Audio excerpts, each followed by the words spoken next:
A chocolate shop in Manhattan marking 90 years in business, and over the decades, the recipe for treats has not changed. And we're about to taste those wonderful treats. Lauren Glassberg got an inside look at the chocolatier. Yeah, and really not much has changed at Li-Lac Chocolates. It opened in 1923 in the West Village on Christopher Street, and it's moved several blocks to the north to Jane Street, still in the West Village. And there's a store at Grand Central Terminal now and a small factory in Brooklyn, turning out treats that generations have loved.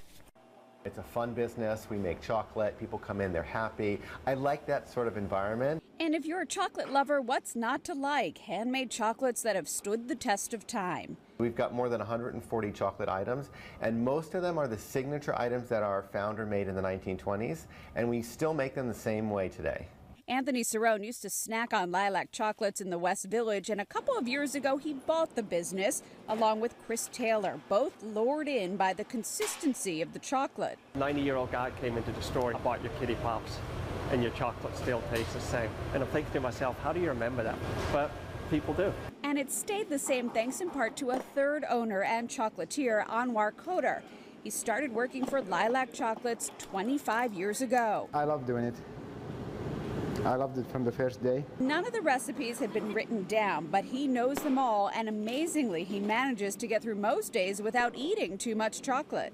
If I'm in the mood for a piece of chocolate, I'll try to keep it at the end of the day, because once I start, I don't stop. From truffles to fudge, the trendiest items may be the caramels covered in chocolate and dusted with salt.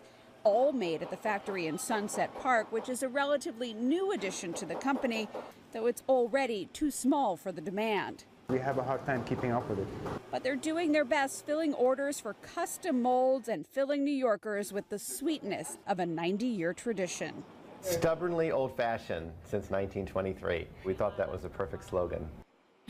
Indeed it is. Interestingly, no one knows how Li-Lac Chocolates got its name, but lilac, the color, is still in its packaging all of these years. Don't change the name, don't change the recipe. Off, the box is open. This is so good. The boxes, the packaging, just the smell. Yes. I've taken a bite of about 5 different pieces of chocolate. Simple, solid, dark chocolate. This is phenomenal. Absolutely wonderful, wonderful. Enjoy.